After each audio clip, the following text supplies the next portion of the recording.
ஹாய்ங்க, உங்களுக்கு சிக்கன் பிடிக்குமா? அப்போ ஹோம்மேட் கேஎஃப்சி ட்ரை பண்ணி பாருங்கள். டேஸ்ட்டு சூப்பராக இருக்கும். வாங்க எப்படி செய்யறதுன்னு பார்க்கலாம். இந்த மாதிரி வீடியோஸ்க்கு நம்ம சேனலை சப்ஸ்கிரைப் பண்ணிக்கங்க. பாத்திரத்தில் தயிர், கரம் மசாலா, காஷ்மீரி மிளகாத்தூள், மிளகுத்தூள், மஞ்சத்தூள், உப்பு, தனியாத்தூள், இஞ்சி பூண்டு விழுது சேர்த்து கலக்கிட்டு பாதி எலுமிச்சம்பழம் புழிஞ்சி கலக்கிக்கலாம். க்ளீன் பண்ண சிக்கனை சேர்த்து கலந்துட்டு 2 மணி நேரம் ஃப்ரீசரில் வச்சு எடுத்துக்கலாம். கேஎஃப்சி சிக்கனுக்கு மெயினே இந்த மாவு தாங்க. வாங்க எப்படி ரெடி பண்ணுறதுன்னு பார்க்கலாம். தட்டில் 1 கப் மைதா, 1/4 கப் கார்ன்ஃப்ளவர், எந்த கப் எடுக்கிறீங்களோ அந்த கப்பில் அளந்துக்குங்க. கரம் மசாலா, காஷ்மீரி மிளகாத்தூள், மிளகுத்தூள், மஞ்சத்தூள், உப்பு சேர்த்து கலந்துக்கலாம். 2 மணி நேரம் கழித்து சிக்கனை பொரிச்சுக்கலாம்.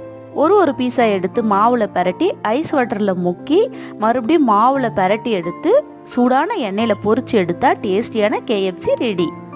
சிக்கன் வாங்கும்போது ஒரு முறை இந்த மாதிரி கேஎஃப்சி ட்ரை பண்ணி பாருங்கள். டேஸ்ட்டு சூப்பராக இருக்கும். ட்ரை பண்ணி பார்த்து எப்படி இருக்குன்னு சொல்லுங்கள். ஃப்ரெண்ட்ஸ் அண்ட் ஃபேமிலிக்கு ஷேர் பண்ணுங்கள். இந்த மாதிரி வீடியோஸ்க்கு நம்ம சேனலை ஃபாலோ பண்ணுங்கள்.